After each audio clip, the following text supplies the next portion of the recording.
Good evening and welcome to the May 14th Southborough School Committee meeting. And I just want to acknowledge our newest member, Denise Eddy, so congratulations. Thank you. And welcome. And it is customary that the newest member brings cookies to all the meetings. Nobody told me. Roger made me bring them yesterday, so I'd I like wanted the to cold. just do some expectation setting for you. I also mentioned it when I got here tonight and saw that you didn't have any. I'll be sure, next time, next meeting. So the first order of business is nominating a chairperson, but I just would like to take a minute and thank Chelsea for being the chairperson for the past year. It's been quite the year to be a chair. And I've appreciated your leadership and support and your diligence in pushing us. So thank you. I know it was a lot of time and effort, and we appreciate it. So Thank you. It's my pleasure to do it. So the first order of business is nominating a chair. Is there anyone who would like to make a motion for the chairperson? I would. Right. Before I do, I'd also like to just follow on your comment about the job Chelsea did last year as chair. I thought it was a difficult year and did a great job. Thank you. And I want to reward her by nominating her to be chair for this year. So we have a motion for Chelsea to be the chair. Do we have a second? Second. And is there any discussion? I'd be happy to do it if that's the will of the committee. All right, so we'll find out if it's the will. Okay. all right, so all in favor of Chelsea being the chairperson? And Chelsea, do you accept? Yes. I'm just going to abstain. Thank you. Congratulations. Oh, thank you. There you go. Thank you. Thank you. Okay, so with that, I'll accept a motion for vice chair. Roger? I'd like to nominate Laura for vice chair. Okay. Is there a second? Second. All right, any discussion? So Roger was vice chair this past year, so thank you, Roger, for all your support on that end. And I think Laura would be a great fit to be vice chair for this year, so if she's willing to do it. Yes, I look forward to it and accept. Great. And thankfully have Excellent. you to ask many questions. And Kelsey, of course, everyone. Yes. Some of my answers actually are close to being correct. Okay, So you can- I'll take it. All right, all in favor? All right, and so that's 4-0-1. You're gonna abstain?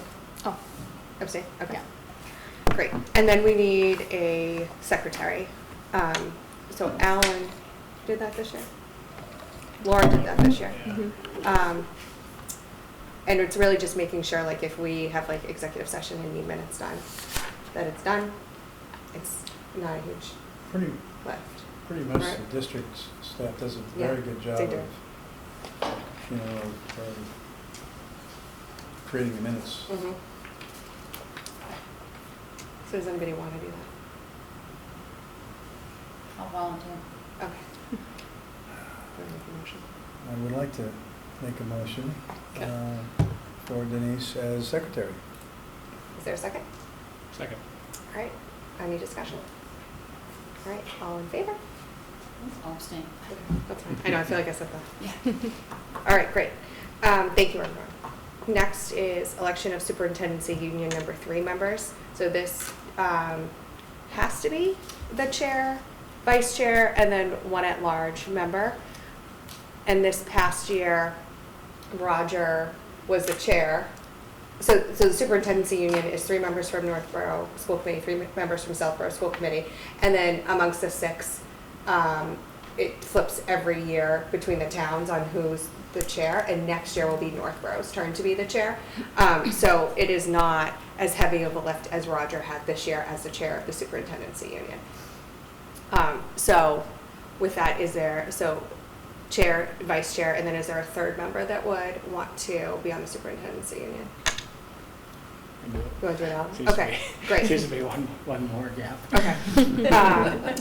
So I'll move that myself, Chelsea Malinowski, Laura Kaufman, and Alan Zulik do the superintendency union number 3. Second. Any discussion? All in favor?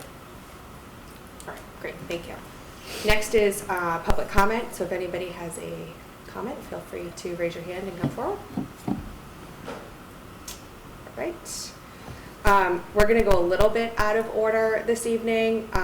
We're going to go to the new business number 4 for the food service presentation. So we're going to take that up first, if you guys are ready for that.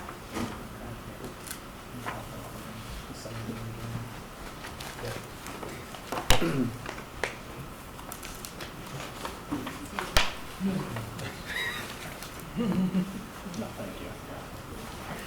Better.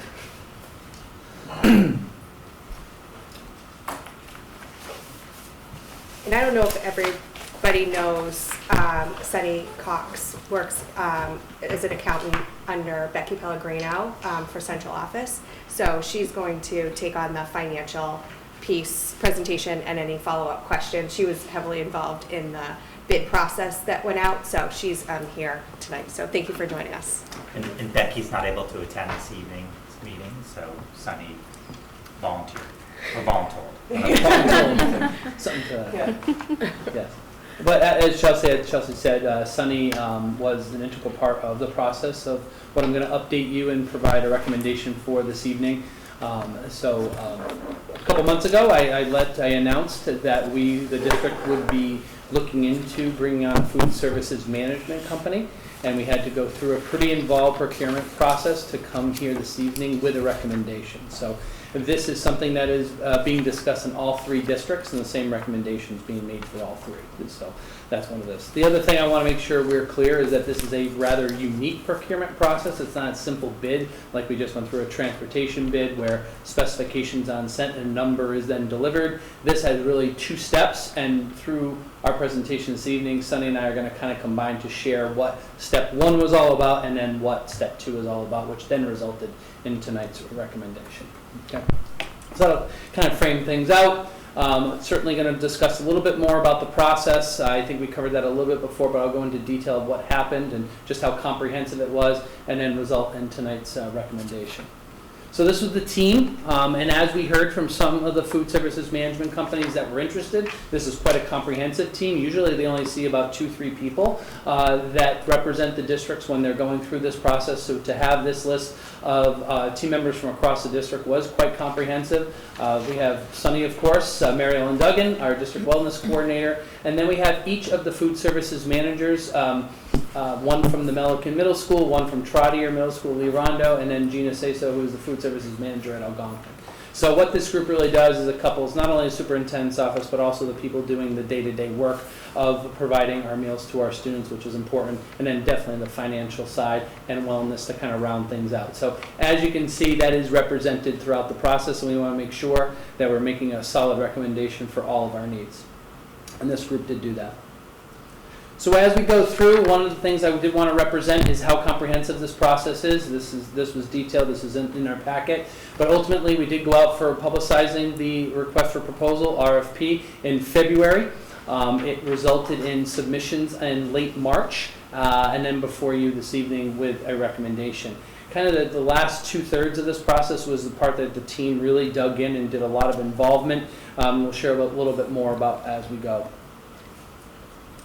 So, as the process unfolded, we did have a mandatory pre-bid meeting, which was opportunities for companies to come to our district. We were able to go to 5 different schools with them, showed them a little bit of the layout, and they got to meet some of our cafeteria staff and got a feel for what the district was all about and what we were hoping to achieve with this potential agreement. Out of those 6, 4 food services management companies did submit proposals in late March. 3 of them were viable. Unfortunately, 1 had to be rejected. They weren't quite familiar with the Massachusetts procurement process and were not a non-responsive bid and had to be rejected. And they accepted that without any debate. And they learned a little about what the process is about. So we tried to help them through, and I thank Becky for keeping us on board with that part of the process. So this is really where we started to dig into the proposals. Each of these proposals were more than 350 pages long. A lot of it was about their philosophy, but they were to demonstrate all the different things that they were going to do for the district. And that was really an important part of what we needed to see. It was the leadership, it was the menuing, it was how they procured different sources of food. They shared their professional development plans, what would their transition plans would be. It was quite comprehensive, as you can imagine. But what I would say was the highlight of this is what we added to our criteria, which was an interview of the food services management company and the site visit, which isn't necessarily part of what DESI prescribes, but were added criteria that we elected to do as part of our RFP. And in that, I would say that was really, we were able to learn the most about the companies that had submitted their proposals, and I can say for myself, it really impacted my evaluation of them.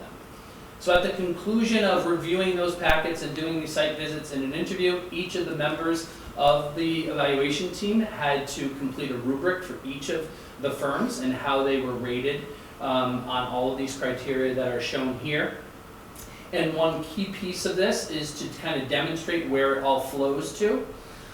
So what has to happen, I'm going to bump a little bit further, is the RFP submission is what I've discussed so far. Then we dig into the non-price proposal, and then we open the price proposal. And Sunny's definitely going to be able to share a little bit more about that. But it's really a two-step process.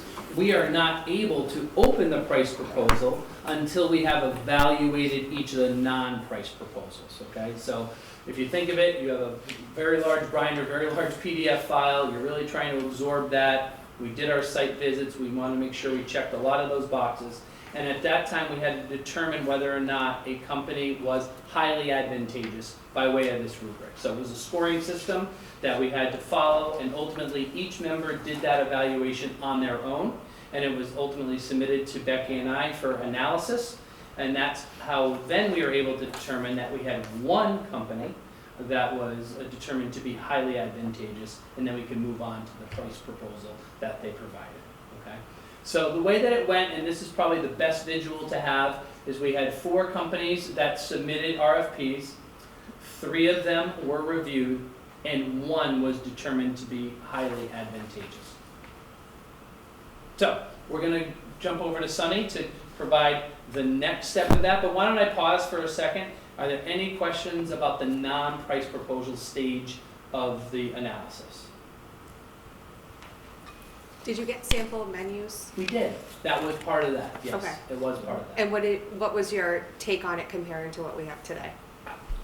Some of it was the same, but some of it just showed a lot better marketing, a lot better, but we kind of want, it's one thing to have a menu, but it's one thing to kind of see it in person. Right. And that was the determining factor for me. Okay. Well, how would you respond to that? I would say that maybe at our high school level, we had kind of comparable aspects to their menu, a little less at the middle school, and our elementary schools were definitely far superior. And when you looked at their menu options and stuff like that, they kind of consistently, brought it all the way through to the lower grades. And so that quality and those options were there, which we currently we're not don't have that. Correct. Yeah. Okay. So. Yep. Any other questions on I just so happened to be reading the Algonquin School newspaper when we were there this weekend. There's a big article about the lack of excitement for the high school menu and food quality. So not that I think that it's realistic necessarily to please every high school student with a school provided lunch, but was there any consideration? I guess you just said that the quality at the high school level is comparable, but is there any when we were going out for this, what was driving the goal? Was it sort of to find something that was comparable and wasn't going to be a big deviation from what we had in the past, or was it really we see this issue of quality or pricing? We really saw it as an opportunity to need to improve. I mean, overall, we saw that across the board. What I can say, and it was from this analysis, is that we have a few comparable districts to us that recently went with the company that we're recommending this evening. And just in a short time, within 18 months, I got testimony from a number of people that said that it's night and day from where it was and what it can be. What I can say is that across the board, our kitchen staff has done a lot with what they've been given. The point of this is to give them more so they can do more with it. So I really see this as not instantaneously, Alan, I don't want to commit to that yet, but I really feel that based on some of the reference checks that I did and information I got from other districts, we're going to see it quite rapidly. The other key part of this is to make sure that we're not taking any steps backwards, because there are a lot of good things that we are doing, and this is going to be really a good opportunity for improvement, not just in the quality of the food, but just the overall operation. Sunny mentioned the continuity between what we get for a student experience would be improved, and overall the leadership and the ability to access more resources to make things happen. Roger? I may have misheard. Sonny, you were describing how you felt this vendor compared to the current situation. I think you said high school is comparable. Did you say the middle school not so much, or what did you mean? And I understand the elementary is like off the charts, right? Yeah, I mean these food service management companies have a lot of options, a lot of ability to tailor to our different cultures in our community and stuff like that. They just operate on such a bigger scale that we don't have that, and so it's just our middle schools do okay, and that's also one of the things that also drove this, right? Like maybe our participation in Northborough is a little bit higher than it was in Southborough, and why was that? And it's because we were kind of operating as 3 separate districts, and nobody was kind of overlapping and everything like that. So maybe, from what I've heard, I actually haven't been into Travier to look at the food, but I know that, Northborough, Milliken has done a lot with their food service, so I think that they have more options. So it's just more about kind of the number of options that the kids have, and a lot of kind of fresh cooking and stuff like that. Sunny, I can add to that too. One of the challenges that we face in the current model is we were dependent on 2 food services managers to have all the expertise, to be the creators of menus, to do the marketing, to order the food. We believe that having a larger firm where they have chefs, where they have menu creation teams, where they have taste testers, where they have people who are procuring food, will give us a lot more flexibility and knowledge to bring to our cafeterias and our food services department. We think that's one of the significant investments that by going in this pathway will bring to us. And just the staff alone, to Greg's point, a director, will be hired and solely assigned to us to bring that to the district and to find that alignment between the 3 districts. That's going to be very important. And access to a dietitian. And as we went through, we organized the food service review committee last year, and that came loud and clear. The menuing needed to improve, the ability for that continuity, and also the marketing of what's happening. A lot of the good things, sometimes we just hear about the bad. A lot of the good things that is happening in our kitchen, we do not do a good job of representing that and sharing that. So that's one of the immediate infusions that this is going to provide with the resources that a firm is going to be able to give to us. So, there's a lot of different things, and I'm excited to kind of look forward to meeting with them and talking about a transition process and having them dig into our kitchens and talk to our staff and ask those types of questions. What are the things that are going well? What are the things that you'd like to see improve? And then seeing what that can catapult to. So I'm very optimistic. I believe the staff, although are a little nervous, are looking forward to a different opportunity. One of the things that's true, and it has been part of our RFP and what we're doing, is that all the current staff that we have now will remain district employees. None of them will be transferred over to the company, which is sometimes a solution that some districts do when they acquire this, but this was important to the district that our employees still felt like they were part of our community. And the goal is to bring a firm on and have them feel like they're part of our community, that they can help move the needle and bring improvement to our overall operation. So, you know, I do not want this to seem in any way like a takeover, but more of an opportunity to infuse some good leadership, expertise, and quality and ultimately for a better student experience. So next year, Alan, they'll write an article about how awesome. That's the goal. Give me more than a year. Yes, my question. So you mentioned how you used a rubric to sort of Yes. evaluate the 3 companies that were going to proceed, Mhm. and I see the criteria ratings. What was it that set apart Whitson's from the other options? Was there anything in particular that Great really question. stood apart? Great question. I think what, for me, and I can speak for why I ranked them as highly advantageous, and I did, was a lot to do with that site visit. I saw their work, I saw their proposal in action. We visited Neshoba, we went to 3 different schools at Neshoba and saw all the different levels, and I was impressed by what they had put together. I had an opportunity to speak to the staff, spoke to some administrators as well, and just overall felt like this is what we need. And so I came away from that with a couple of very basic questions about how, and they were able to answer it. And they're a great example because they're a relatively new, they were self-operation like we worked for a long time, and just went on to a food services management company in the last 18 months. So they're brand new, but they're having a good start. Any concerns with the expansion that's happening with Whitson's, and that, you know, sometimes when you grow too fast, it can be challenging? Do you have any concerns about that? I don't. I feel like actually they have really cornered themselves in a nice way. There are some companies that have overextended. We kind of noticed that in some parts. They're kind of you do a good job of explaining their company model. Like we've had conversations about it. Just seems like a better fit where we are going to get less of that corporate and more of that attention through some of the staff and the resources that we're going to. They do have like regional managers and people that are keeping an eye on the overall operation, but just for our ability to have a director, and then that director has access to a regional team that can move it forward.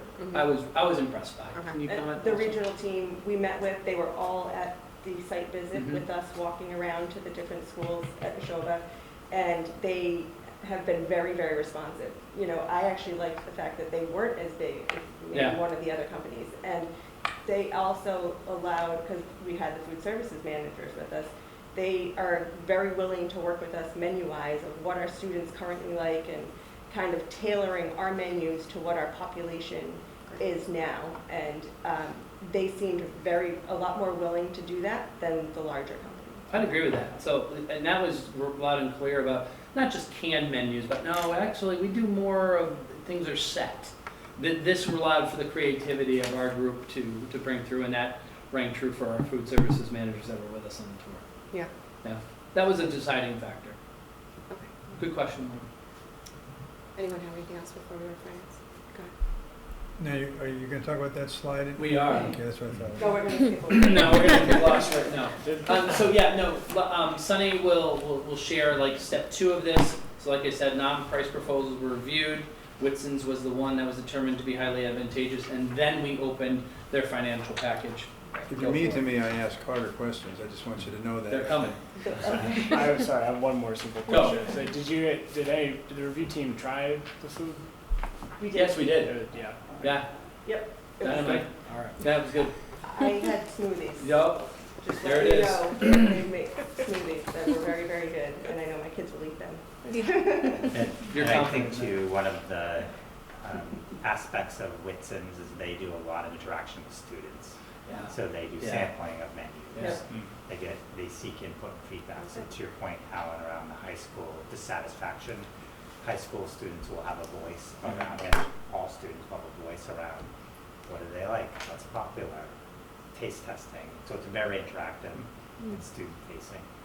I will say that my kids, when they were younger, they had Whitson's, and they would come home and tell me about the taste test. And that was quite a few years ago. But they would like have samples of things. Like they were like, it's like going to Costco. Oh gosh. So as he said, we opened up the price proposal for Whitson's, and in that was the required Schedule E financial schedule that included their projected revenues and expenses for the 25-26 school year, their estimated management fee and estimated administrative fee. And they developed these projections based on the financial data we provided in the RFP, which were like our, historical P&L statements, salary data, state and federal reimbursements that we received in meal counts. We reviewed 3 figures as part of the proposal: the guaranteed return, management fee, and the administrative fee. And the guaranteed return for Southborough was $19,312. This means that this is the lowest profit amount that the food service operation in Southborough will see for FY26. This figure can increase if participation increases or operational efficiencies are achieved. However, it cannot go any lower than $19,312. So next are the fees that Whitson's receives for their services, which are the management fee and the administrative fee. These fees could have either been proposed as a flat rate or a fixed fee that's multiplied by the projected annualized student meals. Whitson's fee structure was the latter, using a fixed amount of 11.6 cents for each annualized student meal for the management fee and 5 cents for each of the annualized student meals for the administrative fee. And then in their price proposal, they used a projection of 158,141 meals for next year. That is an increase over our last year. And that's what the calculation comes out to: 18,344 for the management fee and 7,907 for the administrative fee.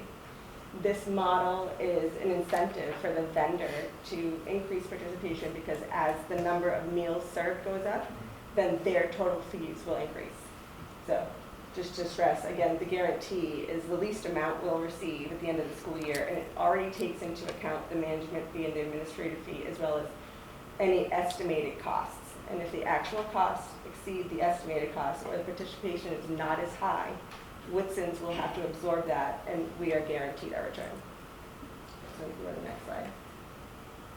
And then we just wanted to give you an idea of what was included in the guaranteed return calculation. Obviously, they had included our projected revenues and expenses. Our projected revenues included our federal and state reimbursements, which the district will continue to receive, as well as an estimate for a la carte and adult meal sales. But besides our food costs and our labor costs, these projected expenses were included, which is a food service director to be shared by all 3 districts, estimated supplies costs for just the operational supplies, kitchen supplies, cleaning, utensils, office supplies, equipment repair and maintenance. Nothing specific was identified in this, but there's just an estimate there for equipment that may need to be repaired or replaced. Transportation, we currently contract with a third party to transport food between schools, and this will be something that they manage for us now.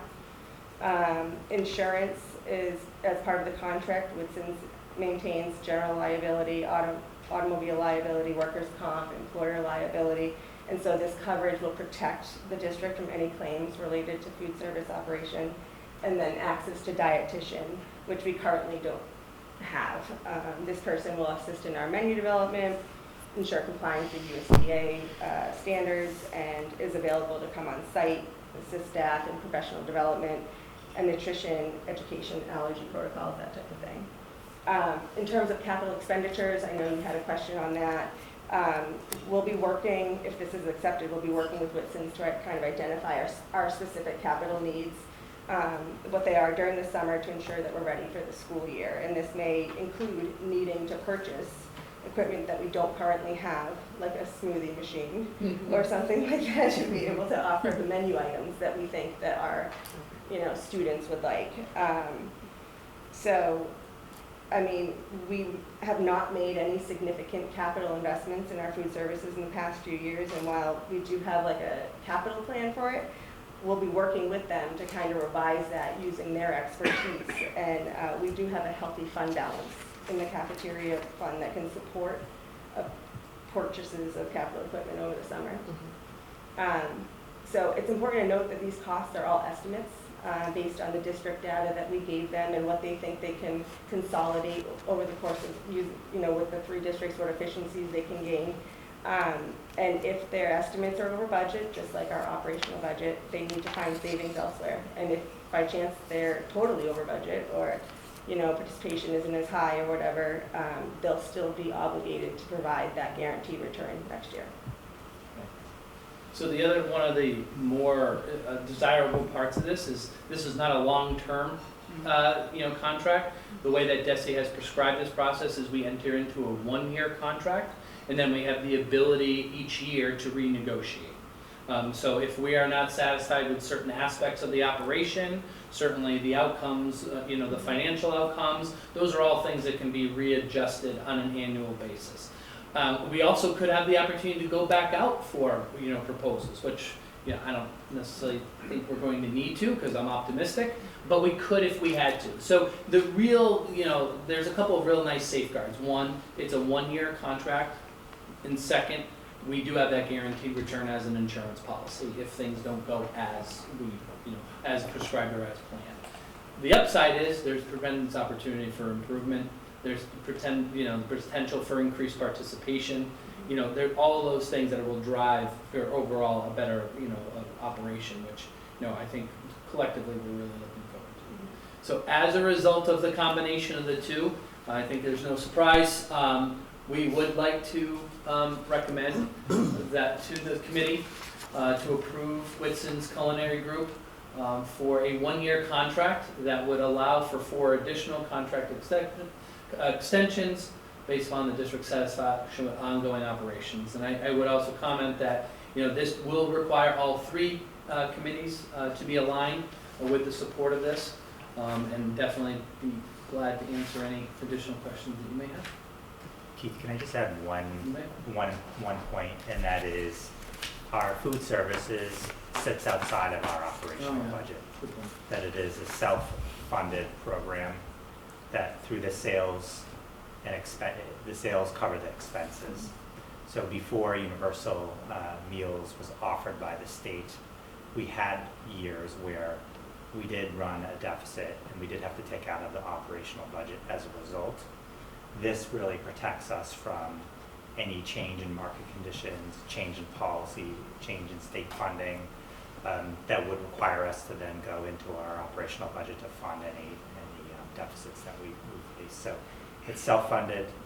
This actually protects us and still, I think, results in a profit for us as a district. Go ahead. 2 questions. So because it falls outside the operational budget, it's really not a budget item for the school committee. I understand the school committee will vote on this, but I understand that there's certainly some revenue coming back, is, I'm not sure what that'll get placed against, but am I correct? At least Well, this is a revolving account, so Okay, you goes do in a have revolving account. oversight of that account. So I want to talk about the 1-year contract. I imagine that when you go into something like this, you're really kind of looking to be a partner with a company like this. And they're looking for the same thing. Everybody wins, at least that's the goal. So does Whitson's also have the right to renegotiate after the 1 year? They do. Okay, so it's basically it's 1 year, either party can renegotiate whatever they want to renegotiate if they want to renegotiate, right? Correct. Okay, thank you. Anyone else have any questions for me? I have a bunch stuff.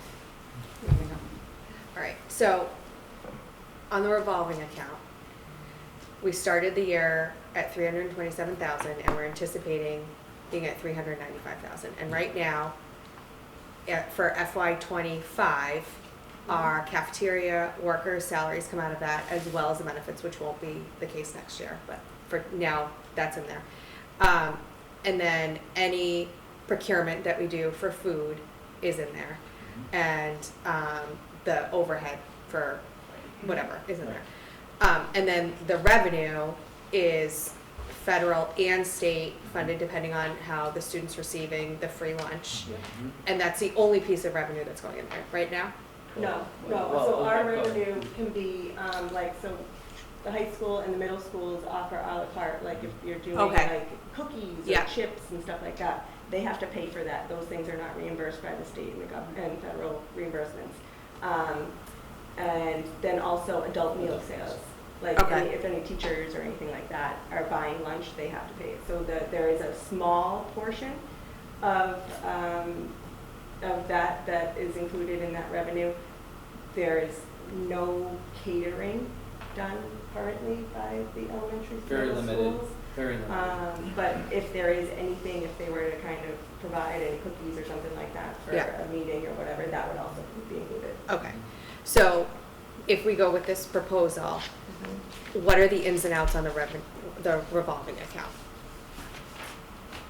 Net 19,312 up, right? So you look That's at your so- fund okay. balance, right? Okay. I mean, you want to know like what the number was that they projected of the total? So, well, they're gonna get all the state and federal reimbursements to them? No, well, we have to claim them. And Okay. but we work together. So like we get the reimbursements Into the revolving into account the still? revolving account still. Yeah, And we pay out all of these expenses out of the revolving account. So it's not Okay. going to be just a flat. okay, And that total was, they expected total revenues around 712 and total expenses around 692, which gives you that 19,312. okay. And is breakfast included in their projections? It is. Yes. So that total annualized student meal number, Yeah, that for the expense side of it, is a calculation of lunch sales, which gives you a factor of 1. Each estimated breakfast meal is like a factor of like 0.3. Yeah. You know what I'm saying? Okay, So yeah. like Right. it's a calculation to get to that student annualized meal number. Yeah. But breakfast is included. There is an estimate for adult meal sales because we do have some of that at Trotter. okay. And then also a la carte sales. So the $19,000 increase though, what about, how do the workers get paid and We still do that. We process payroll all through us. and but are they we- paying for it or we're paying No, for it? we pay We that. pay. We don't Okay, see I'm not that. being That's clear. not on our invoicing. Like, So- they're gonna invoice us, like food costs, management fee, admin fee, any of the projected estimates that they're doing over there. That they have to procure for us, Yeah, right? Repairs or, Yeah. that type of stuff. Mhm. They'll invoice us and we'll see that outflow in the cafeteria. Your summary that you get for the revolving account yeah, is not gonna look much different than it does. okay. Yeah. So the 19,000 is enough to cover the cafeteria workers? No, the Okay. 692, the total, Okay. It's baked into their They expense consider all number? those. Okay. The labor and food is all Okay. included in Okay. that total number. So, Okay, yeah. so we're still anticipating a year-over-year increase, assuming there's no capital expenditure that we would need to pay for. It's just not as large of an increase year-over-year as what we're Correct. seeing now. Correct. Yes. Yeah. And I can give you an example. We just had Kyle Parson, the food services manager, Yeah, took another position. We are not planning on filling that position. right, Those numbers are calculated in their calculations. okay, So when we look at the 19,000, we already know that salary and benefit, Southborough's portion will be part of the revenue that we'll see. And for each additional meal, right, we've got the reimbursement. These are kind of their fixed costs. So each additional meal, we're getting $4.75 from the federal or state government. Only 11.6 cents is going to management fee and 5 cents is going to administrative fee. There will be a $2.50 per meal food cost associated, okay, but labor won't change and all of our other fixed costs. So the more participation we get, it will drive this guaranteed return up. okay. Okay, and I mean, obviously, we've seen an increase of numbers since COVID, which I assume other districts have seen. And I mean, I think that's part of the reason why I think we should try this now. And I mean, hopefully we don't lose free lunches going forward, Mhm. but if we were to ever do that, I hope that we have a stable program that people would want to continue to participate in, even if it's not quote unquote free anymore. Okay, I think that's it for me for now. And that, there's that, like, to your point, that's the protection on that a Right. little bit, because we are going to infuse some real good assets into it and not just rely on that. I mean, I feel right now that we've got to make this, pivot in this direction for the quality of the student experience. Totally agree. For a variety of different reasons, not just one singular one. Yeah. So I think this does that, this infuses that resource into the operation, and the hope is to yield a immediate benefit. Yeah. And we have the summer to figure it out, right? So Right. They're going to be the goal is to have them meet with our staff in early June to really start some of that transition planning out professional development. And, their Super Bowl is going to be day one of school. Yeah. They're going to have to hit it out of the park. And Yeah. That's their goal. So the other important piece too, we're only allowed to maintain a balance of 3 months of expenses. So in our revolving account. So the number that you see there, Keith is working with, around what capital investment do we need to make sure that we're not above that threshold. So Okay. right now, we're very healthy, Yeah. too Yes. healthy, and we need to recalibrate to that 3 month. Understood. And we do have capital needs, and it's going to be good to evaluate those with Whitson's to make determinations on how to spend some of that overage.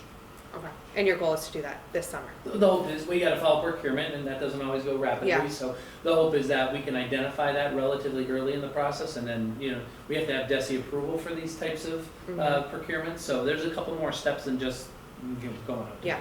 Okay. It was beaten into me over the weekend that I shouldn't ask 2 questions in a row. Does anyone else have one? Well, I went. Before I go second? No, wait, Saw that. I think you're good. You're good. Go ahead. Typically, Northborough meets before Southborough. Have they had their meeting this month? They did. Is it inappropriate to ask what their decision was? It is not. It's a public meeting. So yes, they did approve the entering into a 1-year contract. Okay, thank you.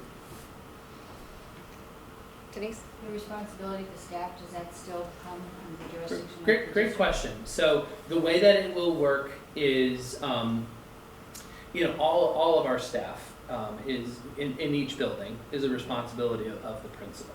That's the core. However, the food services manager coupled with HR are the ones that do the evaluation. So really it's going to be a collaboration with the new director coupled with myself and the principal to help kind of navigate and manage those pieces.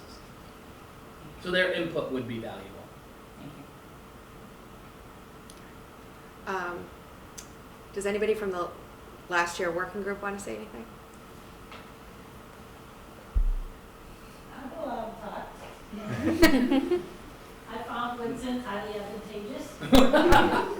Different reasons than other people were looking at, and mostly was the selection of fresh options, the labeling of allergens on the food, the friendliness of the cafeterias with educational materials, and their marketing was very different at each grade level and very appropriate and had a lot of the educational part of it, and the professional development they will provide for our cafeteria staff was above and beyond what any of the others had. Great. Awesome. Thank you. You're welcome. Anybody else have any? And the food was delicious. Okay, great. No one ever says, I Can I have a just- great question. can I Everybody just- else has great questions. Okay, but, Through the chair, I just want to thank Keith and all the members who took this initiative on. It was no small feat, and it was new territory for us, and there's always no shortage of work, and this was another important task, and I think there's a lot for them to be proud of in making this recommendation. They were very thorough in that process, so thank you. Yes, thank you. What about the meal, the meals online, like the menu online? Is that, I know you just rolled that out like a year ago or so. Are you going to keep that platform, or do they manage it for you? They're going to manage it, and they are comfortable managing the platform that we have. Oh, okay, so we don't have to install something new? We do not. Yeah. It's likely that they're going to inherit the point of sale and help us manage it. Okay. Which that's already part of what we have, how we operate. What about notifying families that we're doing this. I mean, I think Mhm. it's great that we're gonna, I think this is awesome. Yeah. Like, I'm so excited about this, especially after being on the food study committee and having a lot of the concerns that Mary Ellen had with you as well. I just think we need to, like, knock it out of the park by letting people know. Yeah. Like, this is just so, I think this is so exciting for our school system. Really good opportunity, and it is embedded in their transition plan.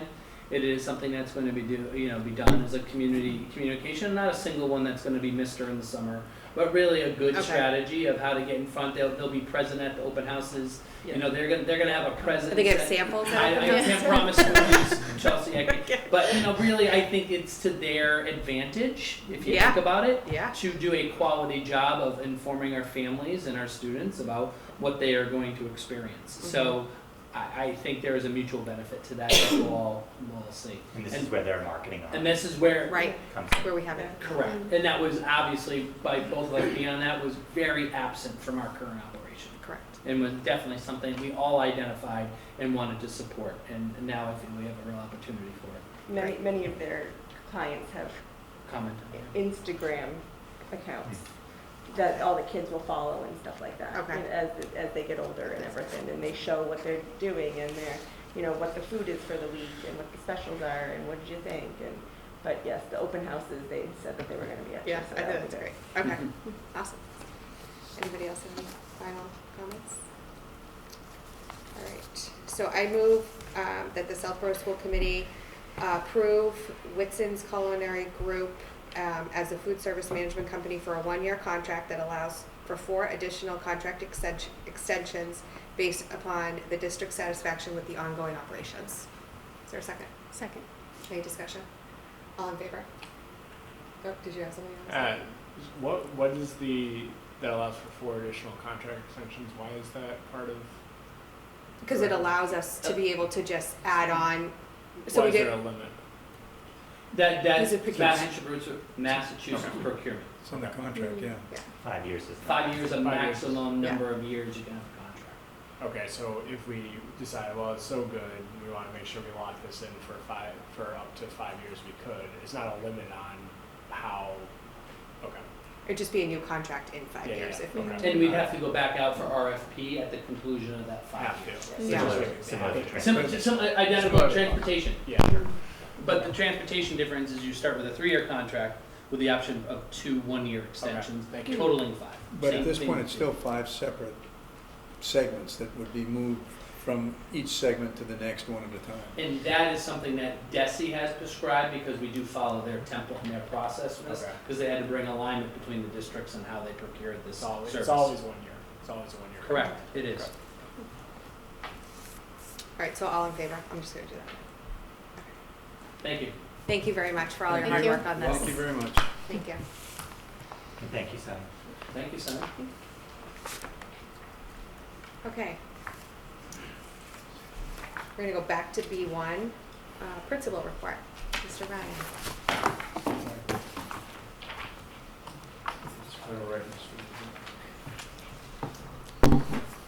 Thank you. I'd like to start with just a collective thank you from all 4 schools.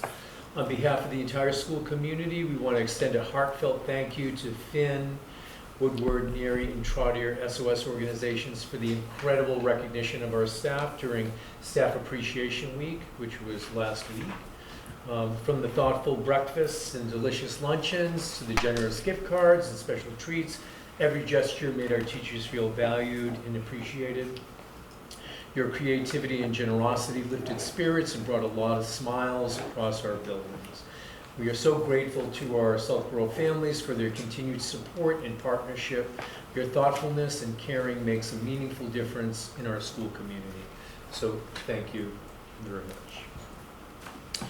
On to the Finn School. Our youngest learners in preschool, kindergarten, and grade 1 have been digging deep into science as they explore the life cycle of plants. Students in all grades have been observing how plants grow and change, learning key vocabulary like germination, roots, stem, and photosynthesis.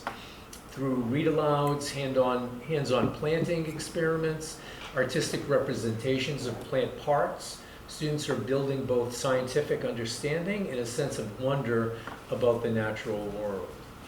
Our students' learning will continue beyond our classrooms. In the upcoming weeks, students will put their knowledge into action as they head out into the Finn Family Garden. Yes, I'm talking about that again. To plant real seedlings that will grow throughout the summer. They'll help tend to tomatoes, peppers, cucumbers, and other vegetables that are all donated to the Southborough Food Pantry over the summer. This experience nurtures more than just plants. It cultivates responsibility, curiosity, and a deep connection to nature in our students. This week, we're also conducting screenings for our incoming kindergartners.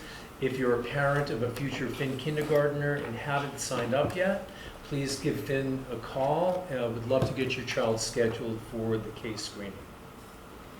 On to the Woodward School. On Tuesday, May 6th, the Woodward School hosted its annual parent orientation for families of incoming grade 2 students. The event was very well attended with a strong turnout from parents and guardians who were eager to learn more about their child's transition from grade 1 to grade 2 at Woodward.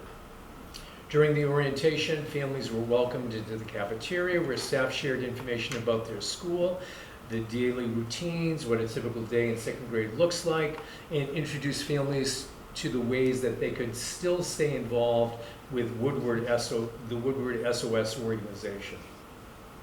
Following the presentation, attendees had the opportunity to ask questions and take a guided tour of the school.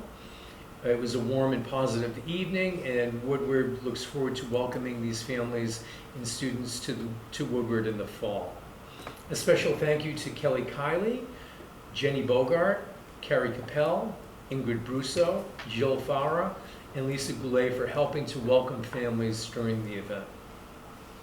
This coming Friday, the Woodward School is excited to kick off the return of the walking school bus program. That's in collaboration with Safe Schools, Safe Routes to School, a statewide initiative from the Massachusetts Executive Office of Transportation.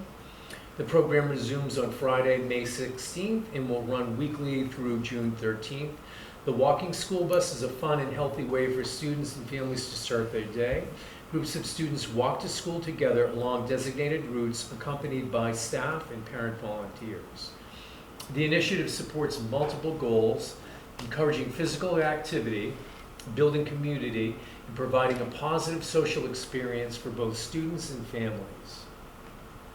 Finally, on Friday, May 23rd, Woodward will host their annual Grade 3 Memorial Day concert in classroom visits. Their music director, Joanne Gies, does an exceptional job preparing students to showcase their talents while honoring those who have served our country. If you're able to attend, Woodward would be delighted to have you come. On to Neary. Neary's PE teacher, Missy Nash, wrote and received a grant from the Southborough Community Fund, a fund of the Community Foundation of Metro West. The grant was called Yoga to Prioritize Emotional and Physical Health. $650 was used to pay Emma Bartolini, a Southborough resident, of Children's Mindful Yoga to pay for yoga mat cleansing wipes and 6 yoga mats for Neary's physical education classrooms. Classes incorporated an introduction into body awareness and personal responsibility for injury prevention and safety. This was followed by a seated warm-up, discussion on inhale and exhale awareness, sun salutations, balancing postures, partner poses, and much, much more. The final progression was a relaxation of the whole body. This led to guided meditation, which ended in a mudra and mantra finger-touching relaxation and concentration technique, incorporating special words of encouragement or affirmations that students offer. Some examples were, peace begins with me, or kindness begins with me. Each class was thoughtfully designed with a beginner's mindset with body safety as the cornerstone of the experience. Mild challenges were incorporated to help build confidence and offer something dynamic and immediately gratifying for each student. Each class concluded with a mindful rest, giving students the opportunity to integrate the benefits of their practice. leaving them feel grounded and refreshed and feeling that they now have the strategies of coping when feeling overwhelmed, stressed, or anxious in their daily lives. A thank you goes out to Missy and Emma Bartolini. NERI is also excited to announce that the annual NERI 5th grade volleyball tournament will take place in 2 weeks. All 5th grade classrooms have been participating in friendly competition, and the top 4 teams will soon face off in a semifinal round. The winners of those games will move on to a final match to determine this year's champion. This fun and spirited event is a beloved tradition at NERI, with the entire school coming out to cheer on the players. Parents of the students on the competing teams will be invited to attend and watch the action unfold. NERI students and staff look forward to celebrating their students' teamwork and sportsmanship. And on to Trotter. One of the highlights of April at Trotter was a powerful and memorable presentation delivered to their 7th grade students by Karen Kirsten, author of Irina's Gift, a true story of sisters, secrets, and survival. This epic World War II memoir tells the incredible true story of Ms. Kirsten's family and the brave upstanders who helped them survive the Holocaust.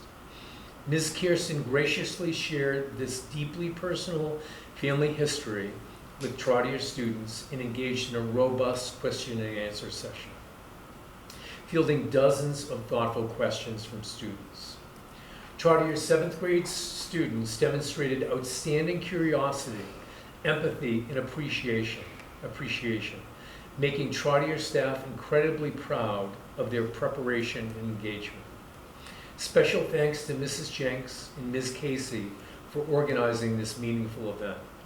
Plans are already underway to bring Ms. Kirsten back in the fall to speak with Trotter's rising 7th graders ahead of their trip to Washington, D.C., where they will visit the United States Holocaust Memorial Museum.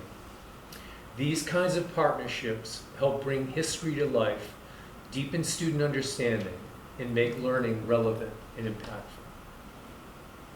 And that concludes the update. Thank you. Anybody have any questions or comments? What's the date of the Woodward concert again? I know I have it somewhere. Yeah, the 23rd. 23rd. That's probably one of my favorite It's really good. events that we do across our elementary school, so if anybody can make it. What it time is- is it? I can have Cheryl send out a calendar. Okay, that'd be great. They just do such a fantastic job. They're really good. It's very impressive.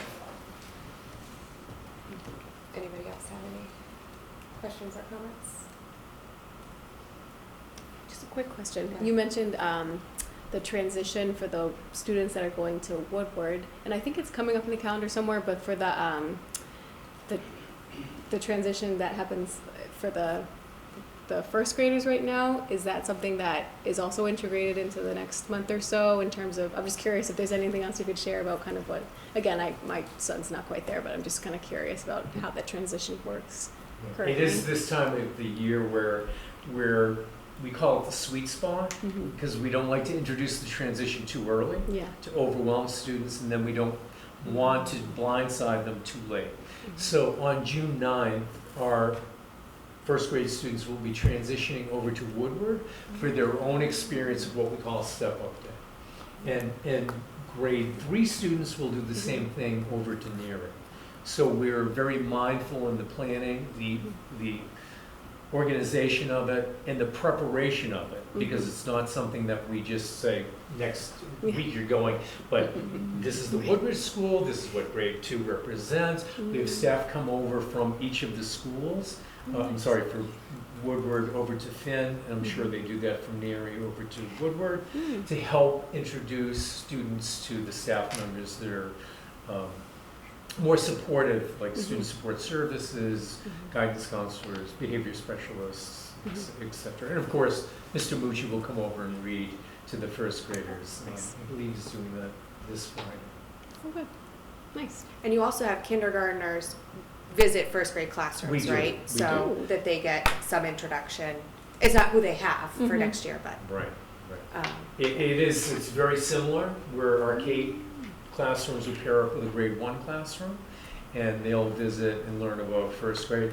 It's a formal thing, but what we've been doing informally is having first graders also visit K classrooms to talk about what first grade is like, how they were overwhelmed, how they were nervous to start, and how it actually subsides and they're fine.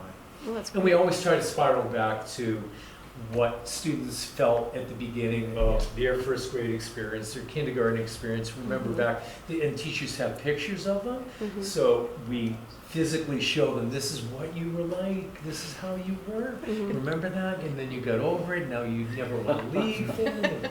He does So it, my there's a son. lot of work that goes into our transitions. That's great to hear. And my son is one of those that he doesn't ever want. He told me he cried. He doesn't ever want to leave Finn. I said, "You're not leaving Finn. You still have another year." Oh, thank goodness! I don't want to leave Mr. Ryan. We got some time. So yeah, But that's after nice. 2 years with Mr. Ryan, you think? I mean, he's very attached. Could You be never know. different. Okay. That's I great. do want to mention one little thing about the update. At Finn, we started, I think it was 3 years ago, with Emma Bartolini, to introduce mindfulness practices to our students based on the increase in pediatric and adolescent anxiety and depression. And it was just one initiative that we felt was important to set a foundation for all of our students, K to 12. So we're so happy that Emma Bartolini, the Neary School staff is now embracing this full throttle to make it part and parcel of their daily practice. And Woodward has as well. Yeah, well, yes, I'm sorry. I was kind of assuming that Yeah. it went from Finn to Woodward. Woodward to now Neary. Yes. And to the staff. I'm sorry? And to the staff. To our staff, The yeah. staff are involved. I think the timing of the Neary one, well, at least the feedback that I got from my 9-year-old expert on how MCAS were going, is that the yoga that he did on Monday really set him up for success on Wednesday or whatever day it was. So I think I do think that is a positive piece of feedback that hopefully Neary will take, that timing is really good for the kids too, to just try to get them to relax a little bit. I have students get off the bus and they're a little overwhelmed, and they'll approach me and say, "Well, Mr. Ryan, I need to take a few deep breaths before I talk about what happened." Yeah. So it is. But they're fun. learning, They they're are. learning Yeah. methods to get them to calm down before they, need to get it off their chest. So I think it's great. Thank you. All right, thank you, Mr. Ryan. You can You're go welcome. enjoy your evening unless you want to stick around. Oh, thank you. Don't ask a second time. Okay, legislative update. So just a brief update, most of the advocacy is around the state budget as well as the federal budget. So the Senate Ways and Means Committee did release its version of the budget that is being compared to the House. I think the areas that we're watching closely are Chapter 70, so the minimum local aid that Southborough receives. So that is up from last year to $150, and it is parallels the Senate Ways and Means and House amount, so that's good news. Also, we're looking at the circuit breaker for special education reimbursement amount. There is a supplemental budget bill for FY25 that is moving through the process that should help offset some of the increased costs in FY26, so that is another area of advocacy for us. And then indirectly connected to Southborough is the regional transportation reimbursement. That is at 100%, which is what was promised by the law. It's never been at 100%, so that is something we're monitoring closely. We're working with our legislative delegation, the Mass Association of School Committees, the Mass Association of School Superintendents, and there's a lot of activity around advocating for education and making sure that the state budget supports it. At the federal level, we're also monitoring the federal education budget, specifically around the grants that we do receive, the entitlement grants of Title I, the grant that supports special education, and multilingual learners. So that is an unknown for us. We are hearing that the IDEA, the Special Education Grant, and the Title I grant, it does not look like there will be reductions to those funding sources. Maybe how it's distributed might change, but we are seeing other grants, other entitlement grants that could be impacted.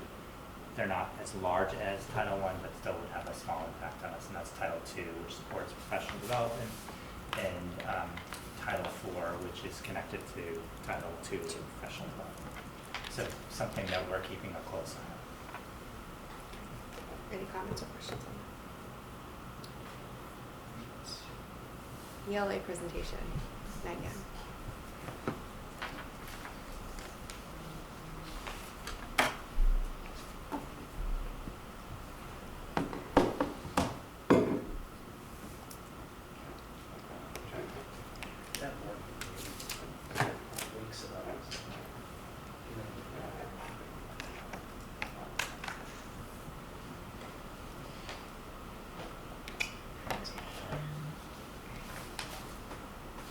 Good evening, everybody. I'm Megan Kelty, the pre-K through 8 ELA coordinator in Northborough and Southborough, and I'm delighted to be here. I always look forward to my annual visit to share so many of the wonderful things that are happening across the schools with you, and to celebrate the hard work of the educators in the area of literacy across pre-K through grade 8. There's so much to share and celebrate. So I wanted to start by just referring to our instructional visions. We have an elementary instructional vision for ELA as well as a middle school instructional vision. I'm not going to read them out loud. I wanted them to be in your packet so that you could see them ahead of time. But just to speak to where these visions came from, they were the collaborative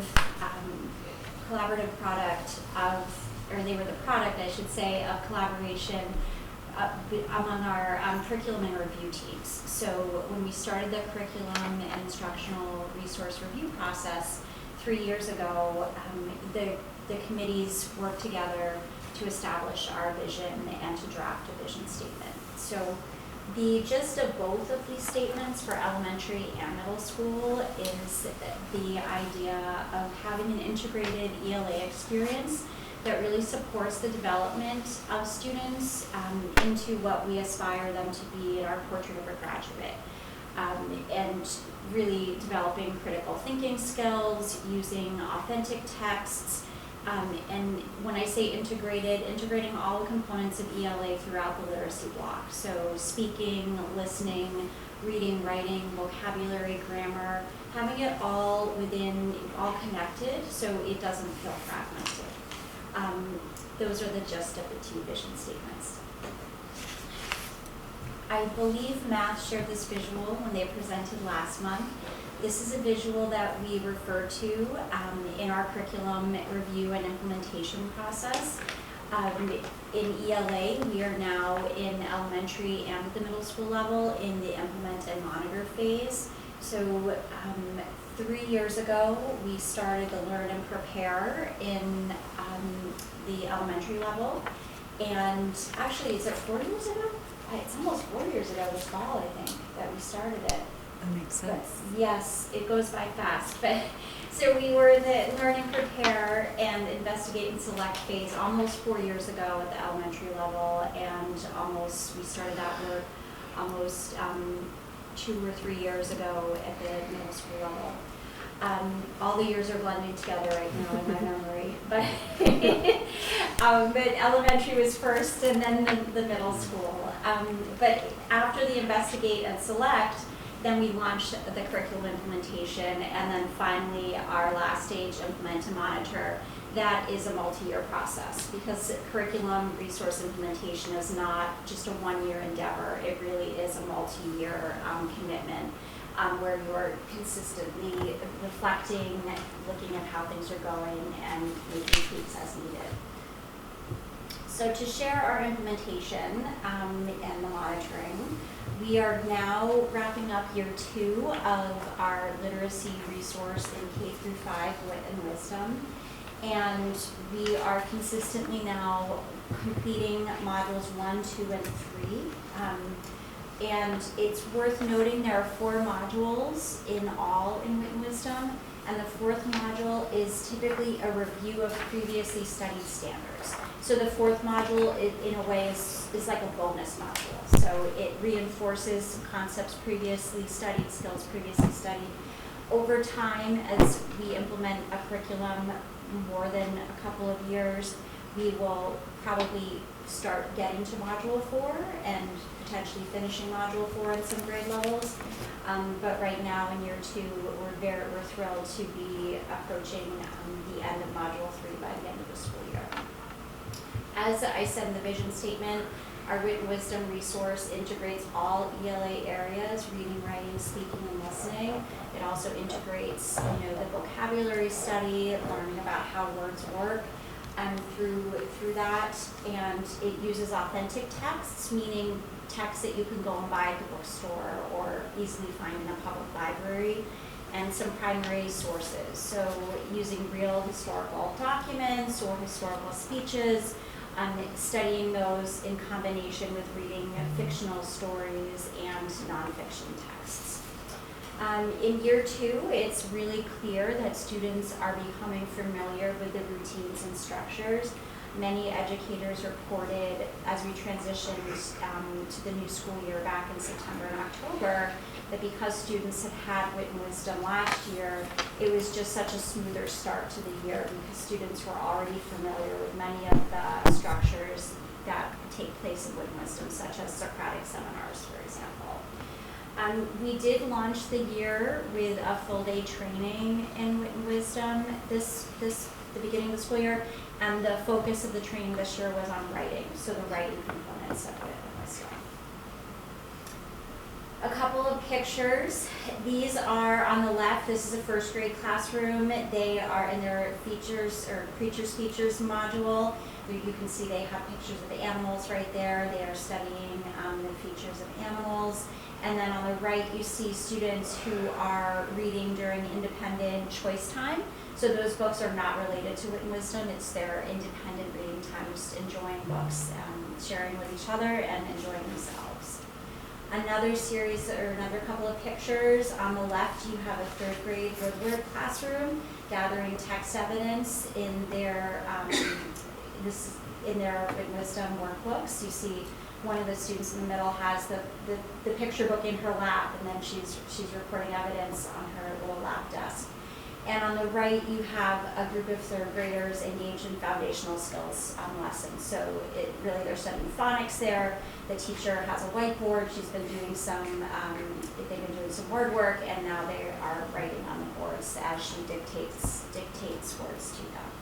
So it's just nice to see some of the pictures of the kids in action. So in 4th and 5th grades, we are wrapping up year 1 of a new spelling and phonics resource. It's called, there's a picture of it right there, Phonics and Spelling Through Phoneme Grapheme Mapping.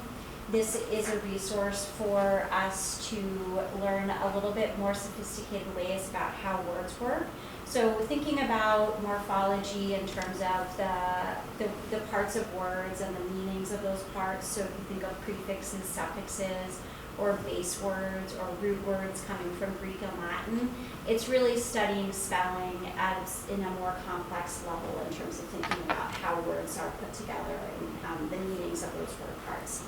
This picture is an example of the phoneme grapheme mapping, which is sort of a complex phrase that pretty much means you hear a word, you think about the sounds you hear in the word, and then you represent each sound you hear with a grapheme. So a grapheme is a letter or a set of letters that represent a sound. So we can do that with very simple kindergarten words or 1st grade words like pat, act. What are the letters that represent those sounds? P-A-T. I'll write each one in a separate box. But these are higher level words, typhoon, but we can still listen to the word typhoon, think about the sounds we hear, and then represent each sound with the appropriate grapheme. So this is the work that we're engaging in 4th and 5th grades. And the feedback so far has been that students have really gotten used to the consistent routines and structures, and it's allowing some students to think deeply about words and really kind of master those sound spelling relationships. So at Trotter, here we are in the Trotter Library. Trotter is wrapping up year 1 of implementation of their new ELA curriculum resource, which is called EL Education. EL is very similar to Wit and Wisdom in its design. It is an integrated ELA experience for reading, writing, grammar, speaking, listening, vocabulary. It's all together. It's also similar in that it uses authentic texts and primary sources. Again, like elementary, they are hoping to finish Module 3 this year. EL also has 4 modules. We have heard from other districts that have implemented both Wit and Wisdom and EL at elementary and middle school that it's often not until year 3 of implementation that you touch Module 4. But similar to the elementary, Module 4 is sort of like a bonus module. So it reinforces previously studied standards. So it's nice for us to get to it at some point, but it doesn't feel absolutely essential our first year of implementation to finish Module 4. The routines and structures of EL education are quite similar to Wit and Wisdom. I mentioned Socratic seminars earlier. Wit and Wisdom has several Socratic seminars throughout K through 5, and in EL, that's a familiar routine. So it's nice to hear from the middle school teachers that many of the routines from EL are familiar from what they were doing last year in their Wit and Wisdom experience.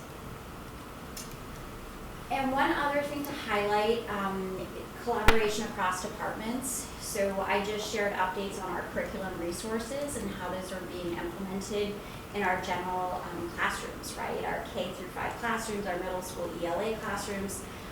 But we know that there's so much work that goes on to provide access for all of our learners in those general ELA classrooms. So there's been ongoing work this year across departments. Just highlighting a few pieces of those.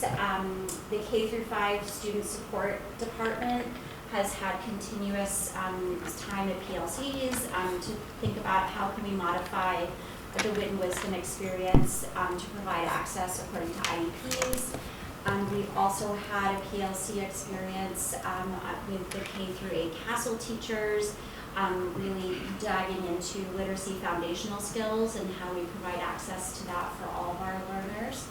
The 6 through 8, so the Trotter Student Support Department has attended a PLC series this year, really digging into reading difficulties, how we identify those at the middle school level, how we support those at the middle school level. And then finally, our K through 12 ELD department, so multilingual learners. We've been collaborating with the reading specialist department on really thinking about how do we provide access to our shared students. Many of our multilingual learners are students who also are supported by the reading specialist or reading tutor. And I should have started with this visual. This is my favorite visual. People who know me that this is one of my favorite visuals. It's called Scarborough's Rope. It's a visual metaphor developed by a researcher in 2001 by the name of Paula Scarborough. And it's a visual metaphor that represents the many strands that are required to promote skilled reading. And if you look at any individual strand, one of these strands will not be enough to be a proficient reader. Even several of them together will not be enough to be a proficient reader. We need all of them really working together. And the rope is chosen as a metaphor to illustrate that once they become woven together, I don't know how to make ropes, but once the strands are woven together, you no longer even really pull the strands apart. You can identify the individual strands because that's how proficient reading is. It's all coming together. So the upper strands are really about the language comprehension, meaning what do we know about background knowledge, vocabulary, what do we know about text structure, like how is a newspaper article a different type of language structure than an informal conversation with a best friend of mine, right? How does language vary in different settings? And just being able to make inferences, understanding figurative language. Those are all those pieces of the language comprehension. But that alone is not enough to be a proficient reader. We also need to have the word identification. So that's when we think about being able to see words, lift them off, lift up the print, and change the print into sound, know what the words are telling us. So all of those are pieces that we need to build in our readers so that they are proficient. And I put this visual on this slide to emphasize that all of our students are, they're all on the path towards literacy in different ways, different paces, and all of our teachers are working together to support them wherever they are in their strands. So some people might be focusing on foundational skills development, and some might be focusing on the language comprehension, but it's all coming together. So just wanted to highlight some of that collaboration across departments. There's also a writing rope, but Greg and Stephanie told me that I needed to keep it short. I'm joking. They didn't say that, but the writing rope is pretty cool too, but maybe next year. So I wanted to wrap up by sharing some happy news about a big grant that our district was awarded. We were informed in late January, and technically we are wrapping up year one of the grant. It's a 5-year grant cycle. But as I said, we were informed in late January, so I think the math on that's a little questionable. The ELA presentation. Yeah, it is an ELA presentation. So, but PRISM is a 5-year grant. It's funded through Governor Healy's Literacy Launch Initiative. We are one of 15 districts that were awarded this grant. It was quite competitive. And it is a grant to support early literacy, and it's a grant awarded to districts that have already done a lot of work in the area of early literacy and are in a place to refine what we're doing. So it was really, it felt like an honor for the educators of Southborough and Northborough to qualify for this grant. But we are working with a DESE assigned PRISM coach. The coach is not working in our schools full time, just to be clear. She's not a faculty member of Southborough. She is a coach, a consultant that from the TNTP consulting firm, and she's helping us work through a literacy system scan, which is a fancy phrase that means figuring out as a school system what are we doing really well in the areas of literacy and where are our opportunities for growth. And from that scan, then developing a plan to pursue those opportunities for growth and to identify the resources that can support that growth. And the grant will fund those resources, presumably. It's also intended to deepen our partnerships with the local preschools. We already have some really nice partnerships with those preschools, but just to deepen those relationships and just to continue refining our system, this is a fancy term, our multi-tiered system of support. So just thinking, how do we provide supports for students in multiple ways so that they all have access to literacy growth. So before I take questions, I always like to give a shout out to the educators and the building leaders. They are so dedicated to all of this work, and implementation of new curriculum resources and new approaches. It's really hard work. It's physically exhausting, it's emotionally exhausting, and walking around the schools and hearing stories from teachers, it's really, there's so much fabulous work happening among the students, and so many happy stories. But just to really give a shout out to those educators for their dedication to the day-to-day implementation of these resources. And with that, I don't know if there are any questions. Anybody have any questions? What's the name of the rope? Yeah. Scarborough's rope. Scarborough's rope. Yes, yes. Hollis Scarborough is the researcher. She's still around. She's a prolific researcher. Megan would be happy to send the article to you if you would like to Yes. read it. On the PRISM grant, how do they evaluate the support that is provided to students? So they are evaluating that as part of the literacy system scan. Are you asking about what they're doing now through the scan or through the application process? No, so we got the grant, right? Yes, And I did. they're essentially gonna go through and evaluate how we're doing as a district. In terms Right. of the support that we're providing to Right. students, yeah? Yeah, so how are they, what are they gonna look at to know whether we have sufficient support for students or we are lacking in X, Y, and Z? Yeah, so I'll give my thoughts on this, and then Stephanie, you jump in. So during the system scan, and it's still happening now, they've done some site visits. So they have visited all of our pre-K through 3 buildings, not every single classroom in every single Right. building, but they have visited in total at least a couple dozen classrooms across, and this is a Northborough, Southborough consortium. So they visited all of the pre-K through 3 schools, and they had a very structured observation rubric as they visited the classrooms for particular data points they were looking for. They also provided surveys to all pre-K through 3 educators and, teachers and leaders. And it was a pretty extensive survey, and they're compiling all of that data along with interviews they conducted and Stephanie, my mind is blanking. Focus groups. That's what focus groups that they held with various groups, leaders, teachers, various teaching positions. So all that data they're sort of compiling into their data system, and then they are professionals who look at these data points all the time. And they've also collected dozens of artifacts from us, and artifacts, it sounds really cool, like we went on a dig and found dinosaur bones or something, but it's really just our district documents and our district protocols for how do we have data meetings, what is our implementation 5-year plan, those types of documents. And they've also had us do a self-assessment, which is really a 16-page document with multiple, ratings within each category of those 16 pages, and then asking us what is our evidence to support it, have we done this, and if so, how, what's our evidence. So it's been very thorough. That's a very long answer to your question. And I'll just That's add good. one thing to that, which is that there is, what the money this year is paying for is stipends for a leadership team. And Okay. it's about 20-something people Yeah. that range from a group of us who are district leaders, principals, teachers, speech and language pathologists, special educators, English language development.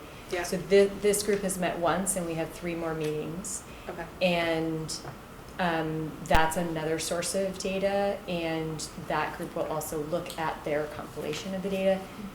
My experience with TNTP, and we've worked with them in math and other areas as well, is they do a really nice job of forcing us to reflect and gather information, but being an outside set of eyes that's going to push a little bit through those observations and those interviews and data collection, and not just accept what we say, but also respect what we say. Okay.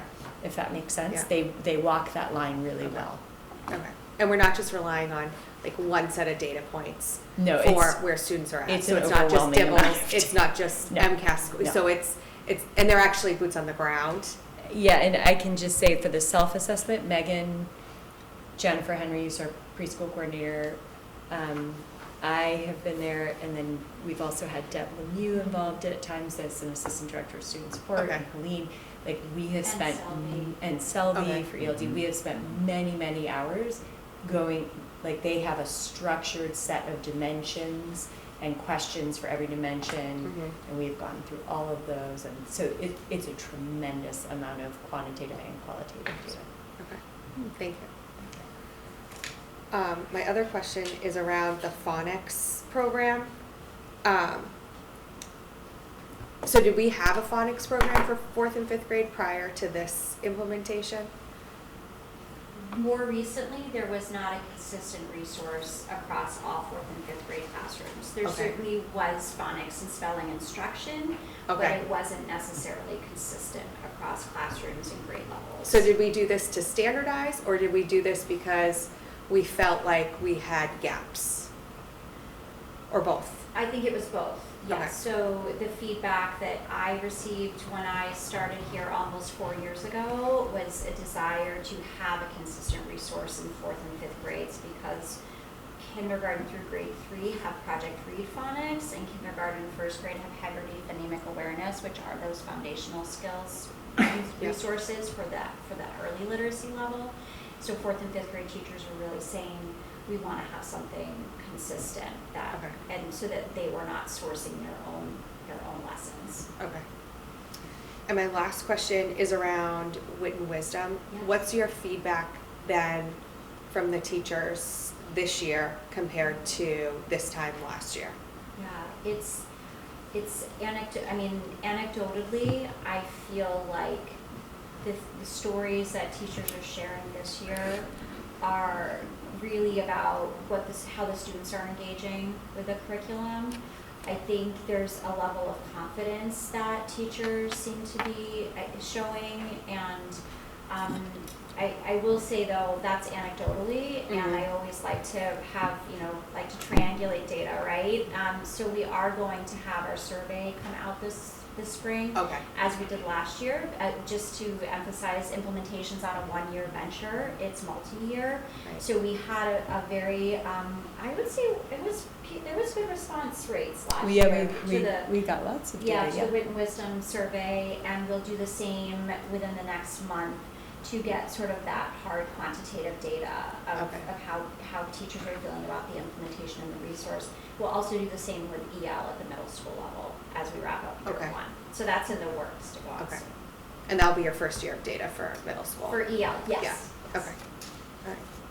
Anyone else have any questions or comments for Megan? Okay. Thank you, Megan. All right, thank you so much. And I just, before Megan walks away, just say that Megan has done a tremendous job leading these efforts, collaboratively with expertise, and we're very fortunate to have her leading the way. So thank you, Megan. Thank you, Megan.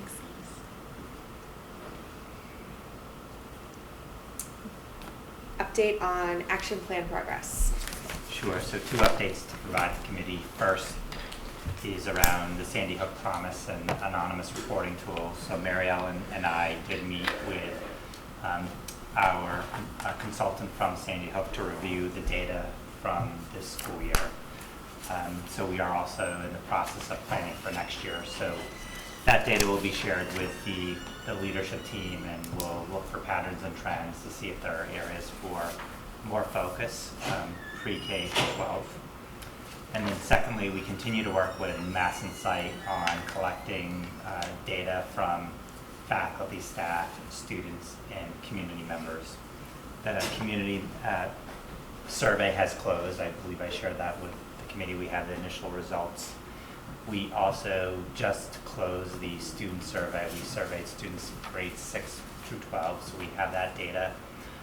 And then the last survey that we'll be administering is to faculty and staff. So we are working with Mass Insight to finalize that. We are hoping to send that out in the next few days and receive that data before the end of May. All of the data that we collect will really be centered on, what are the next actions that we need to take, what are the goals we're setting for next year in terms of this work, and also analyzing what progress have we made to date. So early indications, I think we're getting some really good data, high participation rates in terms of the survey data, and I'm most curious to look at the student survey data. So that's up next, and we just received an email from Mass Insight today to schedule a meeting and start that work. Great. Anybody have any questions on the action plan?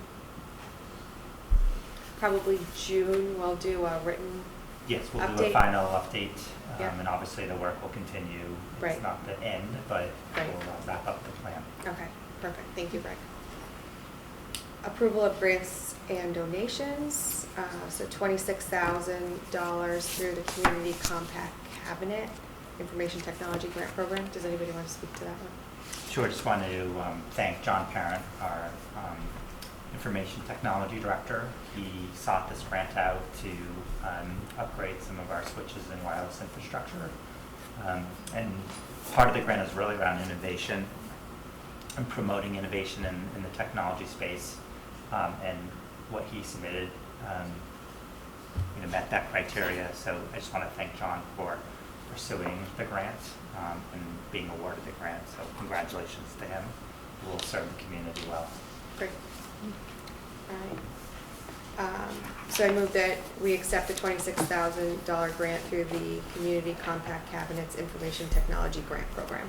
Is there a second? Second. All in favor? Thank you. All right, old business. So I'm going to group C1, 2, and 3 together. So special town meeting, annual town election, and Neary Building Committee update. So first, I want to thank everybody who came to town meeting on Saturday and came to the polls yesterday. I don't know if it's the largest election that we've had in town, but it's at least the largest since I've been in town. And I hope that that means that we'll have a lot of community engagement going forward. So first off, I just wanted to thank everybody for their participation. I think it was the largest local election in 20 years. Okay. So yeah, that's longer than I've been in town.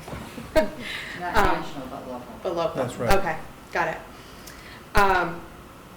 And secondly, I don't want to spend a lot of time on this tonight. I think that we have our work cut out for us as a school committee to make sure that we come up with, in conjunction with the town side, come up with a viable, educationally sound, and safe plan for our students. And I think that's always been at the center of our work, is what is best for the students and what is best for our educators. And I think as school committee, it's incumbent upon us to be prepared to work with the town. Obviously, the financial situation that the town is in, as well as this project, was not supported, and that was loud and clear. But I, as long as I'm on this committee, will remain committed to make sure that we are work with the select board and advisory and the townspeople to figure out what is the right solution here. Obviously, we didn't find it yet, but we do need to find one with this, what the situation that we're in now is not the solution. And I just want to thank the administration for the amount of time and effort that went into this, and it's more than just the 3 people to my right. Many central office staff participated countless hours to get to the point that we are today. And also our educators were heavily involved, and I hope this message is clear that for the parents listening, we're very fortunate that we have the educators that we have. They'll still show up and give it their all for every student that we have in the system, as well as we're committed to making sure that our educators have what they need going forward. So I think that's all I have to say in reaction to what happened over the weekend and yesterday. Neary Building Committee is meeting tomorrow night, and so hopefully that we'll have some semblance of where we're going from here. But my hope is that we do find a solution that the community can support. Okay. Just add one thing, as far as the people that worked on this, and certainly the administration, people that are here tonight, but there were also and there are also many people in town, parents, residents, that they spent quite a bit of time, especially early on,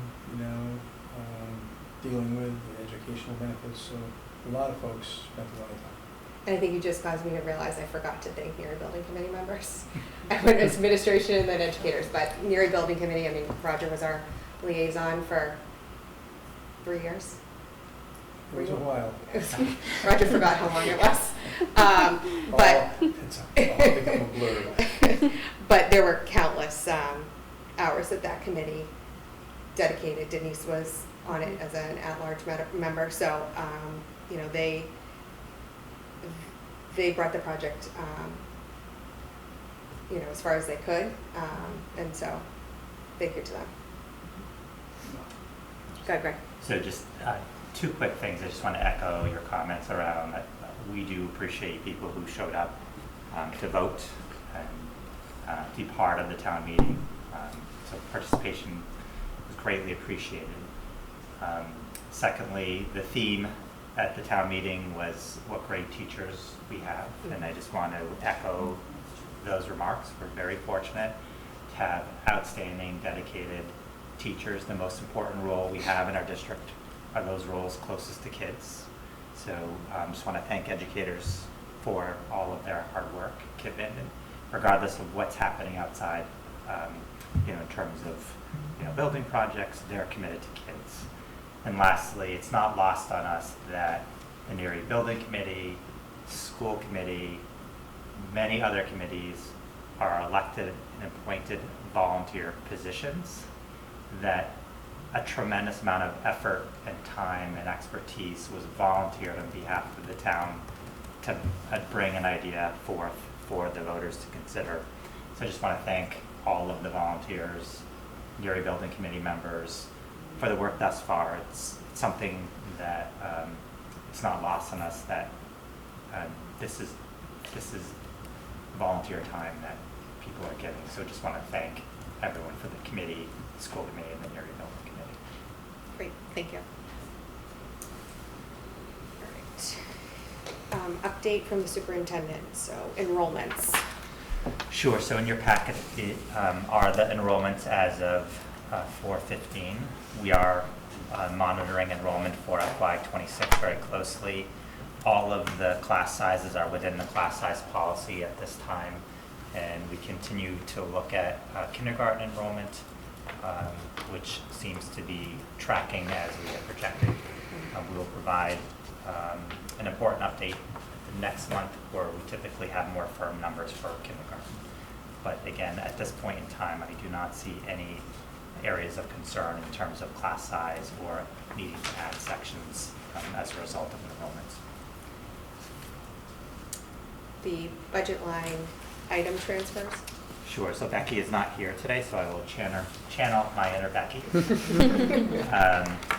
And just, again, compliment the finance department. We're very fortunate to have a detailed, dedicated, smart financial department working on behalf of the town. So the general fund expenditure report that is in your packet is through the period of July 1, 24 through April 30th, 2025. To date, the district has expended $16,821,271.83 and has encumbered $7,407,639.23 since the start of the fiscal year.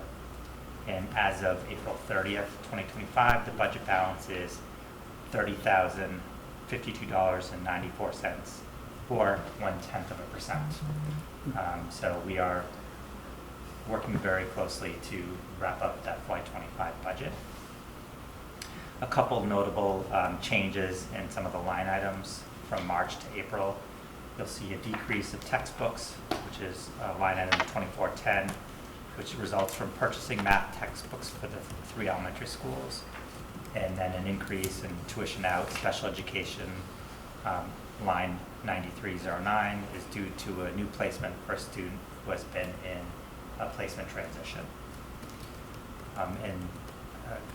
Furthermore, since the last month's meeting, 2 additional function codes have been overexpended. The account budget balance, an account from which the funds are being taken and supporting notes are listed below. So we have other instructional hardware, which is overexpended by $553.57 as a result of updated copier contracts. custodial salaries, which is $4,100, which is $914.42, which is due to a custodial services contract. And at this point in time, on behalf of the finance team, I request that the Southborough School Committee vote to accept the FY25 monthly general fund expenditure report as of April 30th, 2025 until audited, and vote to approve the function codes listed above that are overexpended or projected to be overexpended in fiscal year 2025. So moved. Is there a second? Second. Any discussion? All in favor? Thank you, Fred. AKA Becky. Yes. Very She left me with good notes. I'm sure she did. Also in your packet is the report of the revolving fund accounts. We have our food services, facility rental, and extended day. The anticipated fund balance is listed in your packet, and there are no changes to the fund balance that we were expecting at this point in time. And they're all, I would say, healthy fund balances. So, did you talk about preschool? I did not. Are you going to, or am I jumping ahead? I can talk about preschool as well. So the preschool early childhood revolving account, we have anticipated fund balance of $63,877.25. And we'd be happy to answer any specific questions you have. So that's a $35,000 decrease from where we started in July. Is that due to us not being full for tuition payment? That is due to the fact that more families needed financial support than we were projecting. Okay. So we've had more requests for financial waivers than we have had in the past. Okay. So that is the change. Okay. And do we know where we're at in terms of enrollment for next year? Yes, so we did meet with Jen Henry, the early childhood coordinator, to talk about enrollment for next year. We are potentially reducing one preschool educator as a result of the current enrollment that we're projecting. That position is funded on the revolving account. So we are navigating that, but we are, I think our enrollment is where we projected, and there's still spaces for any student who moves in who requires special education services. Okay. Does anybody have any questions on the revolving accounts? Next is G, personnel report. So again, the personnel report, I just want to note that Charlene Lincoln, who is the admin assistant at Neary School, announced that she will be retiring at the end of the year. So just want to acknowledge Charlene, and we'll have an opportunity in June to thank her in person. I think that is a notable retirement and a very important position in our school at Neary. We are in the process of trying to find an exceptional person to fill her shoes. Great. Anyone have any questions on the personnel report? Next, we have minutes for April 3rd, 2025, April 7th, 2025, and April 9th, 2025. Does anybody have any comments on any of those? All right, I move that we accept April 3rd, 2025, April 7th, 2025, and April 9th, 2025. Is there a second? Second. Any discussion? All in favor? Okay, thank you. So 401. Next month, we're meeting June 11th, I think. And then we also have the regional meeting on June 16th. Yes, Monday, June 16th. Okay. Or not the regional meeting, the combined meeting. So we have retiree recognition and update on transportation. Does anybody have anything else they want to add, or you can just email me if something comes up? All right. Oh, you had it on there. I didn't even read it below. Thank you. And I'll put the action plan final. Yeah, thank you. All right. Public comments. Nobody has any public comment, feel free to stand up. All right. With that, I move that we adjourn at 8:18. Is there a second? Second. All in favor? Thank you, everyone.